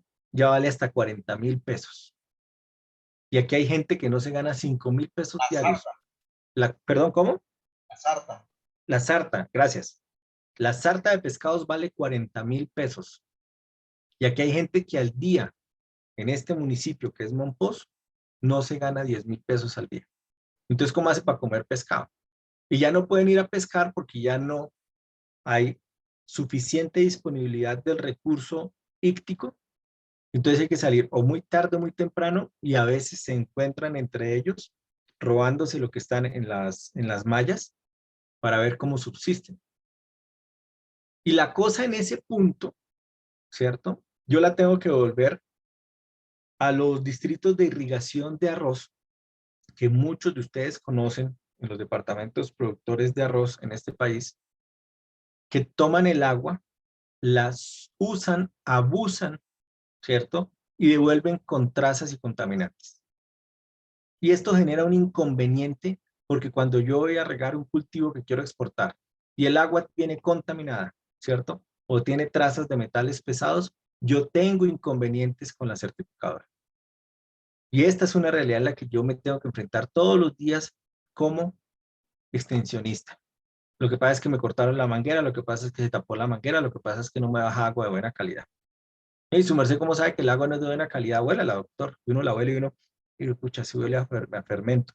Hagamos unas muestras, ¿cierto? Llevo unas muestras de aguas que tienen afloramientos subterráneos naturales. Estoy hablando otra vez en el caso del emprendimiento nuestro en Monguí. Tengo un nacimiento de agua que nos da 13 metros cúbicos a la semana, que baja contaminado por Escherichia coli y coliformes totales. Y es agua que nace ahí dentro de una piedra y está contaminada. Entonces yo digo, miércoles, ¿y el problema dónde está? Entonces cojo la camioneta, me voy para arriba. Ah, listo, mira, aquí hay una mina de carbón, aquí no sé qué. Ah, listo, ya sé por qué está contaminada. Entonces trate el agua para podérmela tomar y que se la tomen las ovejas. Y no tener inconvenientes con esto. Y aquí también hay un esquema de responsabilidad social. Hay municipios en Colombia en los que todavía no se cobra el servicio de agua porque se cree que el agua es infinita. Entonces, empiezan a poner medidores para cobrar el agua, el metro cúbico de agua, y la gente se disgusta. Hoy, pero nos van a cobrar el agua, entonces no la desperdicie, porque si bien estamos en la parte alta de la montaña, en algún momento nos puede faltar el agua, no la desperdicie. En esto hay toda una estructura de acervo conceptual por hacer con los productores. El tema de materias orgánicas en los suelos, hombre, esto da para que un agrónomo, compañero de los que esté aquí, desarrolle 2 tesis de doctorado, 3 postdoctorados, para entender todos los inconvenientes que nosotros tenemos respecto a materia orgánica en los suelos y las repercusiones en el manejo integrado de plagas y cultivos y, obviamente, en el esquema de certificación y las buenas prácticas agrícolas. En energías fósiles, hombre, sí, ni toquemos ese tema porque nos disgustamos, nos van a subir la gasolina, nos subieron absolutamente todos los productos porque hay problemas con energía fósil. Y las alternativas, también hay problemas con las alternativas porque el día que se reviente un panel solar, entonces se va a contaminar el suelo por los microcircuitos, por el cadmio, por una cantidad de cosas. Entonces, digamos que en este punto de energías, tanto fósiles como energías renovables, hay una cantidad todavía de paradigmas por vencer. Saca Banti en estos días, que es la empresa que nos surte de gas aquí, por lo menos a los de zona centro, Boyacá, Cundinamarca y no sé si el Tolima también sea Banti. saca una propaganda en noticias, la escuché tanto en Caracol como en RCN Radio, en las cadenas básicas, donde dice el señor, no sé quién, gerente de X cosa de Banti, que mire, utilicemos gases con conversión en gas, carros con conversión a gas, no genera inconvenientes por A, B, C y de cosas. ¿Sí? Echa todo el discurso técnico. Y concluye con otra cosa más particular. Tenemos reservas comprobadas para más de 100 años. Entonces, utilicemos gas. Hágale en lo que quiera, quememos gas. Y ya cuando uno ha entendido y tiene la oportunidad de leer cosas relativas a los procesos de generación de gas natural en nuestro país, los impactos que genera eso, dice uno, hombre, por supuesto que a un ciudadano de a pie que no tiene la oportunidad de leer un poco más en profundidad la extracción de los gases, pues le parece, oiga, ¿sabe que sí? Entonces yo voy a dejar prendido toda la noche el fogón para que se caliente la casa, o yo voy a cambiar todos mis carros a gas, pues tenemos gas para 100 años, yo tengo 40 años, pues igual cuando yo me muera, pues ya yo viví lo que tengo que vivir. Y en este hay un problema del entendimiento social que se ha venido pasando de generación en de generación. Mi abuela, que se murió hace 4 años, hacía parte de, y lo decimos con mi papá y nos reímos mucho, hacía parte del cartel de la deforestación de los robles y los cedros. Porque mi abuela compraba los viajes de leña, los convertía en las hornillas en carbón de origen vegetal, no fósiles, pero de origen vegetal. Y mi abuela así sacó adelante a mi papá y a mis 4 tíos, con muchísimo esfuerzo. Mi papá descargando camiones. Bueno, eso es parte, eso lo vemos el 14 cuando estemos tristes. Les cuento la historia de mi papá. Y a mi abuelita la golpeó la energía fósil porque mi abuelita estaba feliz vendiendo sus carretilladas de carbón vegetal, repartiéndolas por todo Itama en las casas de los señores poderosos que no cocinaban con leña, sino con carbón. Y a mi abuelita, que vegetal y fósil, y a mi abuelita la reventó la llegada del gas. Entonces mi abuelita, que tenía un negocio próspero de comprar de todo lo que depredaban aquí arriba en el santuario, en la entrada del santuario de Guanentá, Alto Río Fonce, pues la golpeó la entrada de la energía fósil en forma de pipeta de gas. Y la pipeta de gas se reventó cuando llegó la tubería. Y después nos llegará otra cosa, pero siempre sigue habiendo un inconveniente respecto a este entendimiento. Ahora, zonas útiles para la producción agrícola, susceptibles de generar productos con valor altamente diferenciado, se dedicaron a extracción de energía fósil. Y eso genera un inconveniente. Y otra cosa es el tema de los compuestos químicos, las drogas y los químicos agrícolas. ¿Sí? En esto hay unos intereses multinacionales supremamente fuertes y poderosos. ¿Se acuerdan qué pasó hace un año tal vez? Que por el tema del Roundup, ¿cierto? El Roundup, dice la gente, confórteme un Roundup. Por el tema del Roundup en Estados Unidos, le tuvieron que pagar una plata medianamente larga a un señor que le dio cáncer y que pudo explicar con argumentos científicos que él utilizaba ese producto, el glifosato, y que le generó inconvenientes y que necesitaba que lo indemnizaran y lo indemnizaron. Eso tuvo mucho boom, todos estuvimos de acuerdo, hombre, eso no funciona, pero ¿por qué sí? Bla, bla, bla. Boom. Doble contra sencillo.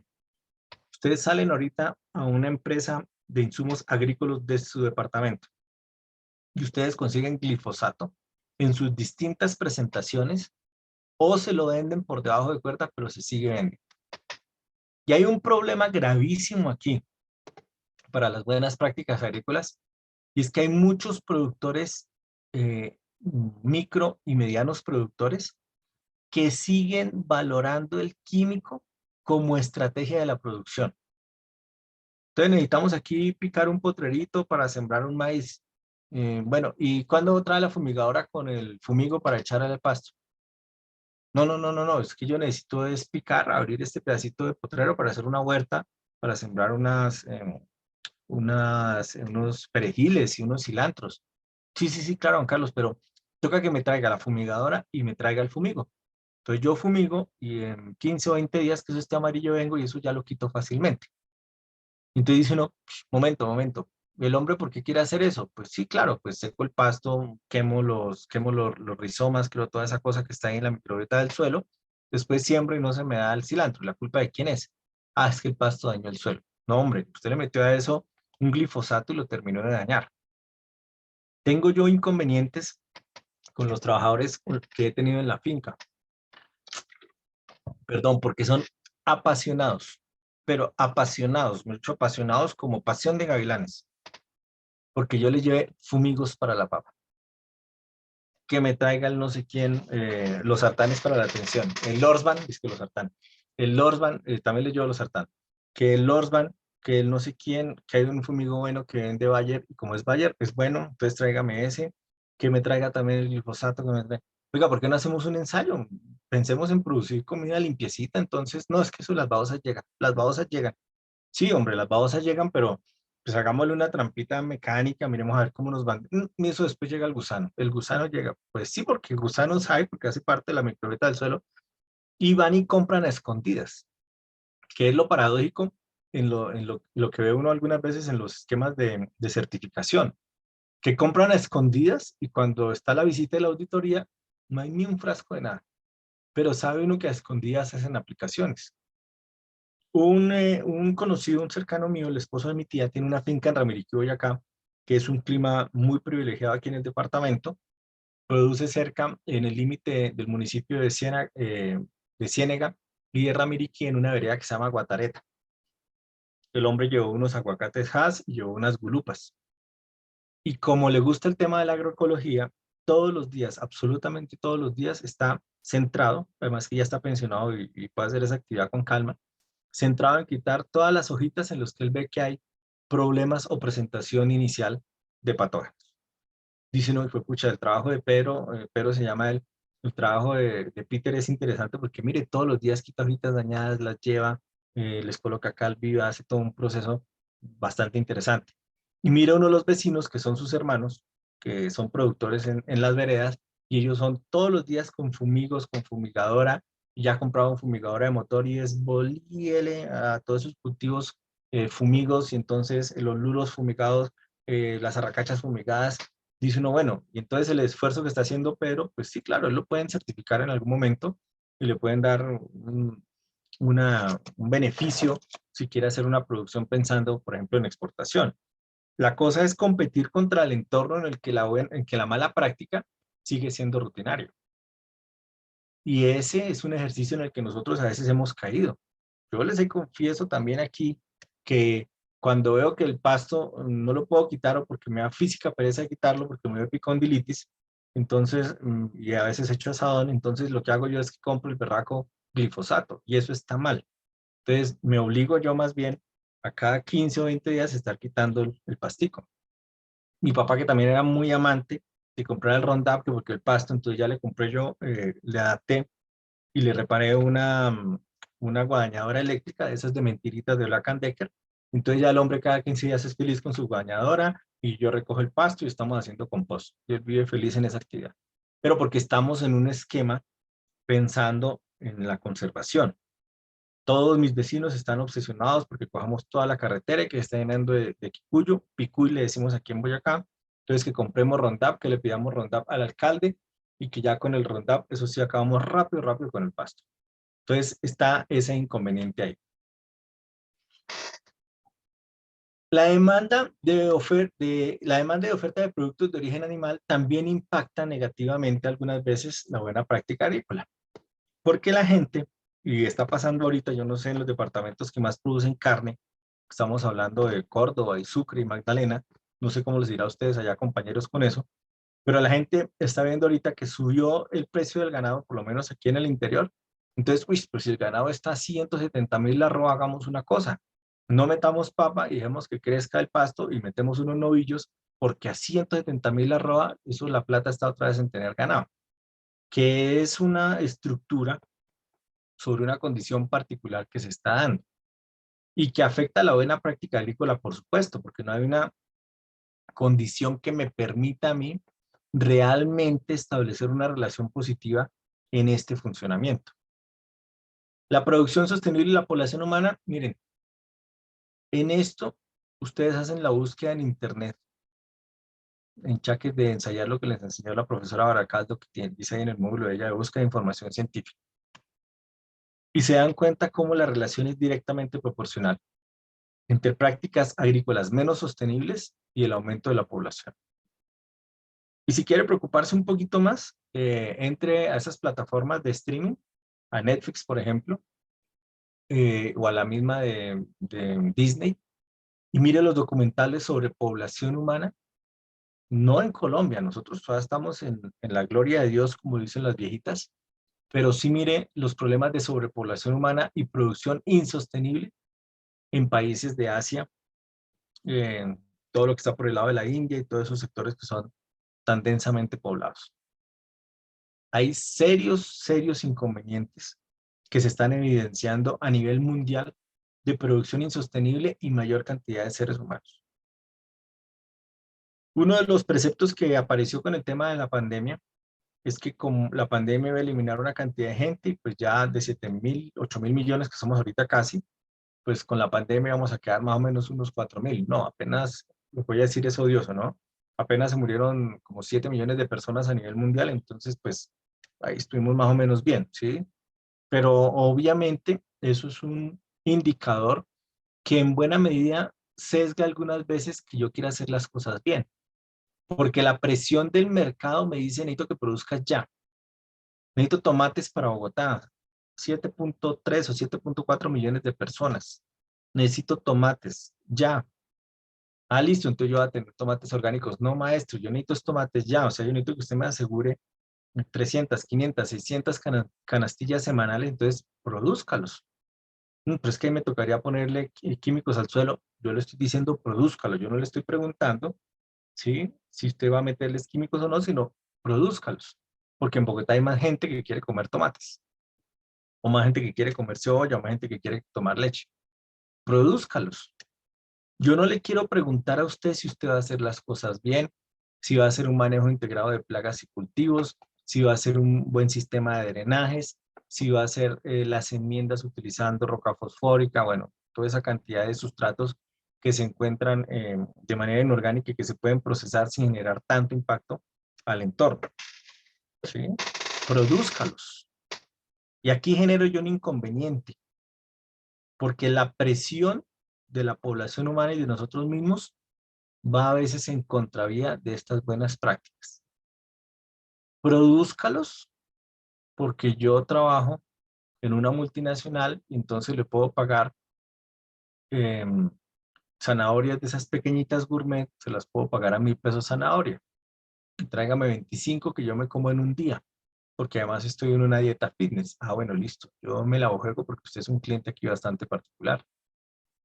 Muchas de las grandes empresas de semillas de este país tienen sus propios invernaderos para las pruebas de lo que va a llenar como esa estructura del commodity, de todo a mil, pero esas pruebas que ellos hacen algunas veces las convierten en productos con valor agregado. Y ese valor agregado lo pagan determinados nichos de mercado. Entonces aquí también hay una cosa bastante interesante que se puede analizar. Zonas de reserva usadas para la producción. Mire, aquí sí, mucho voy a desconectar porque me dio tristeza. Tenemos inconvenientes con los páramos en este país. Vean ustedes el problema social que se nos viene a todos, no solamente a los productores, a todos, con la ley de limitación de páramos, que por supuesto debe estar inmersa en el tema que nos atañe en este diplomado, que es la extensión. Y le planteaba yo en algún viaje a mi señora, y le decía yo, el Estado debiera acoger a toda esa gente que está por encima de los 3.000 metros sobre el nivel del mar y pagarles un sueldo decente. Y decirles, bueno, ¿cuánto se gana usted aquí por 10 hectáreas de papa que siembra? No, libres al año, me quedan 10, 7, 2 millones, listo.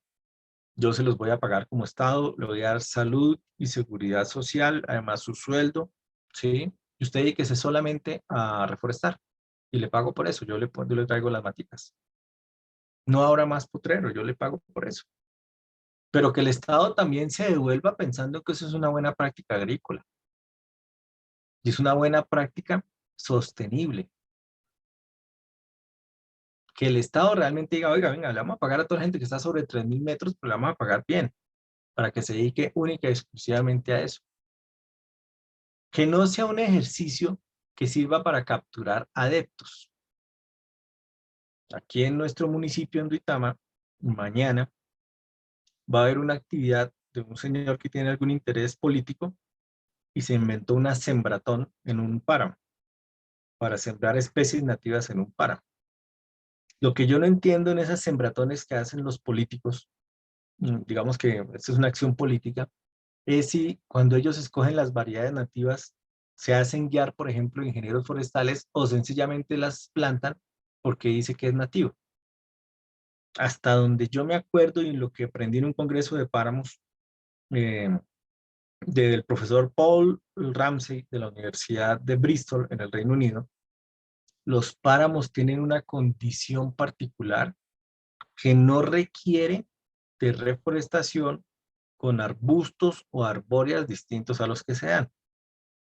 ¿Qué es que hay que sembrar aliso? Sí, pero acuérdense que el aliso es una especie introducida.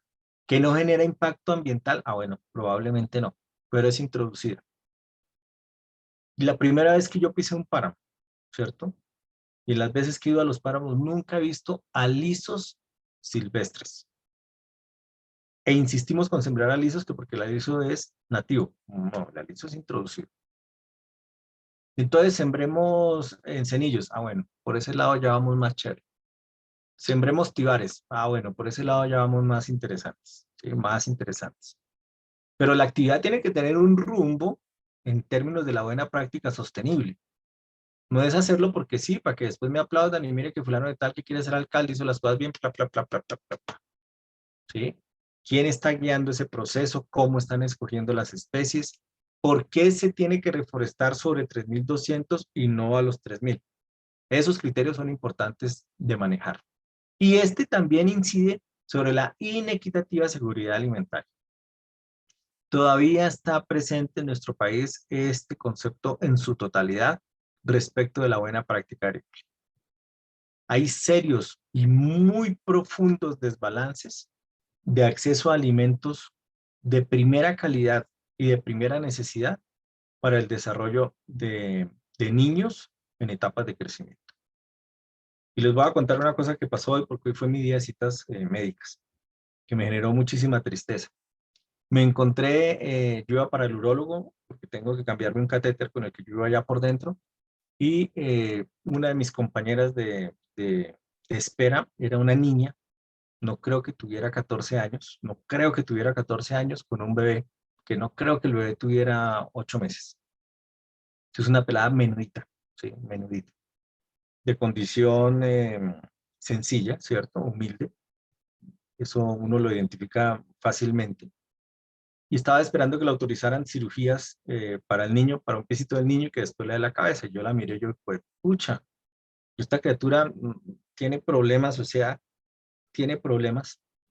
Y pasó una cosa que me generó muchísima tristeza y es que abrió la pañalera porque el niño le dio hambre y abrió la pañalera, ¿sí? Y sacó un biberón chiquitico. No esos biberones grandes que uno que le compran a los niños en las ciudades, como de 8 o 12 onzas, sino ese biberón pequeñito con una leche que mucho se veía, pero transparente esa leche. Y el peladito, el niño, la niña se la tomó con mucha alegría. Entonces yo me planteé en ese punto y les dije, les tengo que contar hoy, ¿cuál es la estructura en términos de seguridad alimentaria que tiene esa niña, que ya es mamá, y que está velando ya por el interés de su hijo, y que ya lo tuvo que asimilar como su hijo, con esa leche que le está dando? ¿Qué tanto va a desarrollar este pelado todo el desarrollo neuronal y todo eso, si la leche era una agualeche, pero tristísima, tristísima? Para completar, como la mamá es una niña tan joven, sin tapabocas, las enfermeras, por favor, señora, le dijeron, yo, hombre, yo casi lloro porque, señora, tiene que ponerse el tapabocas, y yo, pues claro que señora, porque es la mamá ya de la criatura, pero su estructura cognitiva también está en un desarrollo que quedó apenas empezando, sí, obvio que ya a los 6 años se han desarrollado muy buena parte de las conexiones neuronales, pero el conocimiento que ella tiene probablemente se va a sesgar por seguridad alimentaria pensando en ese bebé que tenía ella ahí, ¿sí? Dice uno miércoles, sí estamos en una posición privilegiada, lo que les planteé ayer, estamos en una posición privilegiada nosotros. Que nos tocó trabajar ayer 6 horas o 4 horas ayer y 2 conmigo 6, ya estamos que nos dormimos y los que están en Monpós están muertos del calor y nuestra compañera que está en la Jagua de Virico está que se revienta, que el ventilador no le funciona y está tomando café para no dormirse, pero estamos en una posición privilegiada. Tenemos un acceso y una condición económica diferenciada, aun y cuando no nos han pagado, paréntesis, ¿cierto? Pero tenemos unas condiciones que nos permiten tener seguridad alimentaria. Todos y cada uno de nosotros podemos salir en este momento a comprar un producto que tenga una buena práctica agrícola. Y lo podemos pagar por una única vez, pero lo podemos pagar. Una lechuga de 8.000, 9.000 pesos, la podemos pagar. La podemos pagar sin inconvenientes. ¿Sí? Pero tenemos que golpear esto desde la extensión rural y pensar en que el productor primero haga autoabastecimiento y los excedentes los comercialice. Ahí entran ustedes a Swiss Aid y miran la iniciativa de la Asociación Huerto Alto Andino en Mongua, que juntó a las señoras, esposas de muchos mineros monguanos, y las puso a trabajar en sus huertas, en las huertas que había en sus casas tradicionales, con un brevo, con una papayuela, con un toronjil, con un cilantro, para producir para ellas mismas, haciendo prácticas agroecológicas, y los excedentes comercializarlos a través de la asociación. Y ahí está Huerto Alto Andino y participó en una convocatoria de conciencia, de las que tenía Colciencias hoy en día Milciencias. A esto hay que apuntarle.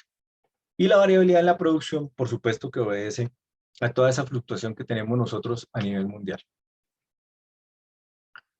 ¿Qué necesito yo hacer? El profesor Oscar Fernando Castellanos tiene un grupo de investigación en la Universidad Nacional que se llama Biogestión, y él tiene esta propuesta, es una propuesta del 2003, pero me parece pertinente.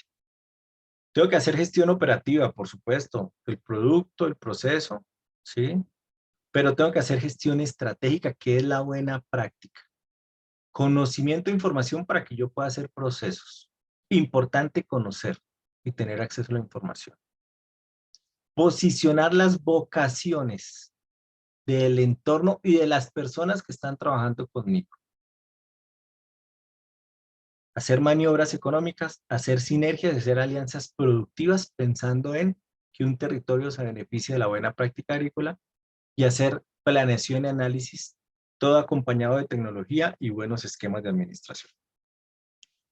Ese es un panorama al que realmente nosotros tenemos que empezar a analizar y el que nosotros como extensionistas tenemos que plasmar como en nuestra realidad.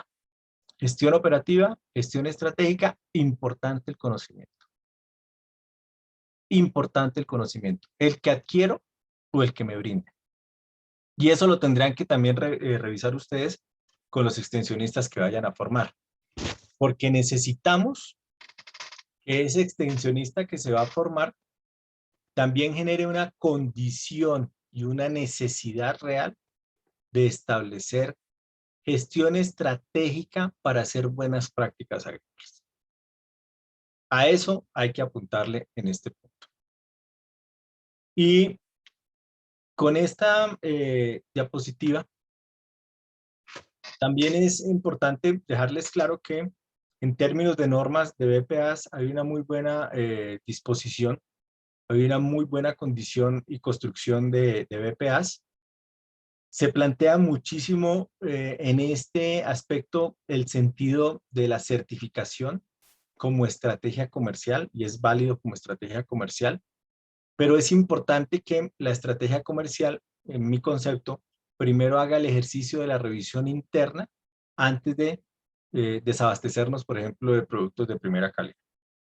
Entonces, en normas, estas son apenas algunas de las que encontramos nosotros en el ICA, y en certificaciones internacionales, bueno, está lo de Global, está lo de BCSOCO, está lo de los japoneses, que es una muy rigurosa, las de la USDA, pero aquí hay toda una estructura en la que hay que trabajar. Pero insisto, el trabajo está más soportado en esta gestión estratégica, ¿sí?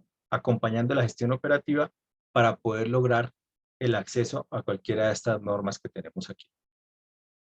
Yo estoy muy convencido de que Si hacemos buena adopción en buenas prácticas agrícolas y pecuarias, pues la idea es que se nos va a llenar un poquito más aquí las moneditas. Y son moneditas porque ahorita estamos golpeados, económicamente estamos golpeados. Además de la pandemia, el modelo económico que tenemos, que tiene Latinoamérica, se golpea todos los días cuando usted revisa la fluctuación del euro, del dólar, de la libra esterlina, del yen, del dinar, de todas esas monedas fuertes hoy en día, usted revisa y pareciera que como que no quiere subir la alcancía aquí, ¿sí? Pero hay que hacer una cosa y es que yo tengo que plantearle al productor que la buena práctica puede colaborar en mejorar la alcancía a través de asegurar acceso a mercados que sean mercados conscientes y que le paguen por calidad. Entonces, allá tenemos nosotros que ir enfocando la buena práctica agrícola y la buena práctica pecuaria. A que el productor vaya llenando de a poco de alcancía y que haga reinversión para que la reinversión se convierta en mayor índice de ganancia, que es otro de los trabajos muy fuertes que veo ustedes, tocaron seguramente ustedes ayer con el profe Pachón. No queda más que agradecerles la paciencia que me tuvieron estos 2 días y agradecerles que me permitan ahorita ausentarme a mi cita con el nefrólogo. No sé si tenemos preguntas antes de cerrar, profe Mónica. No, no, señor, comentarios en el chat. Bueno, comentarios. No, que no tengo contrato. Uy, no, por favor, démosle contrato a Andrés Sebastián. Pero Sebastián, hombre, tenga plena fortaleza y confianza en que su posición es privilegiada porque llegó diciembre con contratico. Muy bueno el tema de éxitos. Bueno, yo les agradezco mucho el tiempo y la atención que me colocaron. Antes de cerrar, aprovechando los minutos que quedan, les quiero plantear que no olviden que para el encuentro presencial que tenemos el martes 14, que es de las 4 a las 6 de la tarde, necesitamos por grupo 2 hojas de papel bond y cada uno de los integrantes del grupo su marcador. Con eso hacemos todo el ejercicio, un ejercicio muy práctico, sin tecnología. Ahí nos vamos a olvidar un poco del computador, del video y todo eso. Vamos a hacer un ejercicio muy práctico. Yo creo, profe Mónica, que ahí tenemos tablero, ¿cierto? Nosotros tenemos tablero. Sí, señor. Eso, entonces nosotros estaremos ahí con nuestro tablero acrílico, o mejor, si fuera un tablero de tiza, yo consigo las tizas. Con eso, en esas 2 horas hacemos un ejercicio muy dinámico.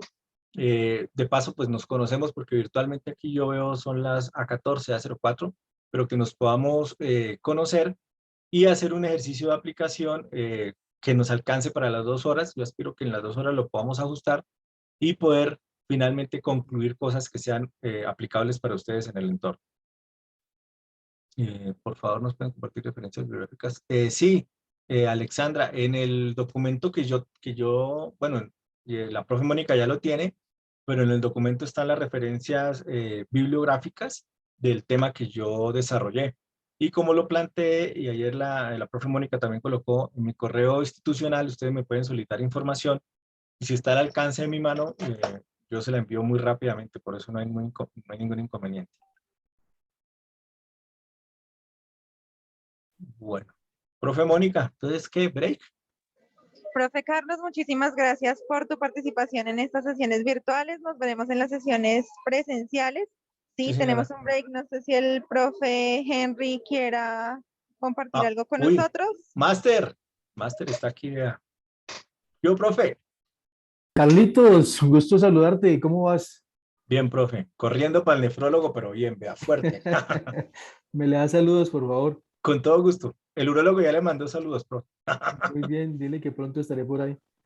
A ver, un gusto saludarlos a todos. Pues aprovecho este momento para darle las gracias a Carlos por la construcción que ha hecho.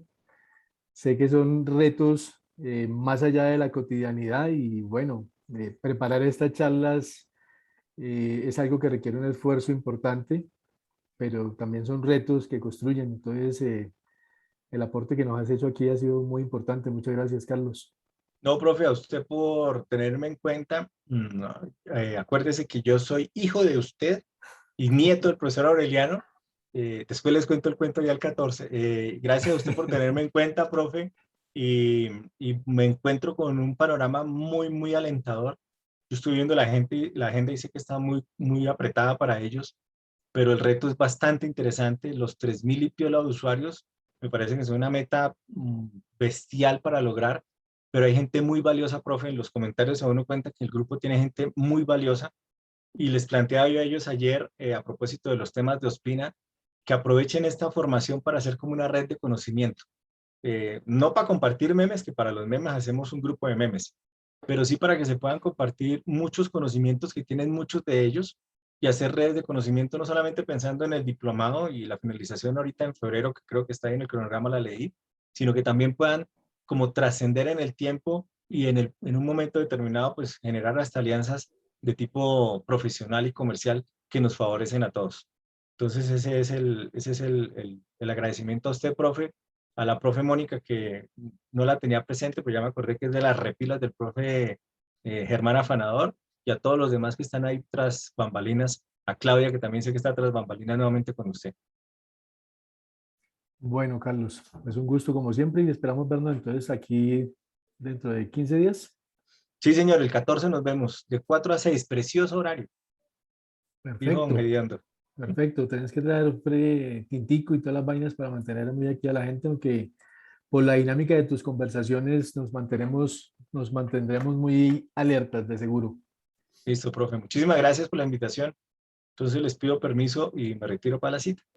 Bueno, Feliz tarde, doctor Carlos. Un abrazo. Chao, profe Mónica. Gracias, Chao, don Carlos. compañeros.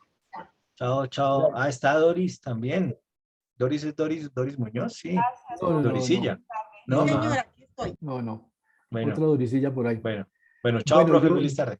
quería aprovechar estos 5 minutos que me regaló Carlos como para aquellos anuncios parroquiales que no son tan, que a veces son gratos, otras veces no son gratos, pero bueno. Queremos reconocer que este es un ejercicio que demanda mucho más de 120 horas sencillas y simples de dedicación, y que algunos posiblemente se sienten frustrados porque les toca trabajar más allá de las 120 horas y las jornadas son extenuantes. Creo que no les podemos prometer nada menos de eso. Cuando a nosotros nos pidieron la posibilidad de participar en este ejercicio, también nos dijeron que han hecho varios y que se han hecho muchos trabajos de este tipo. Es decir, no somos ni el primero, posiblemente no seremos el último en ofrecer un diplomado en extensión agropecuaria aplicando los elementos que están en los términos de la ley.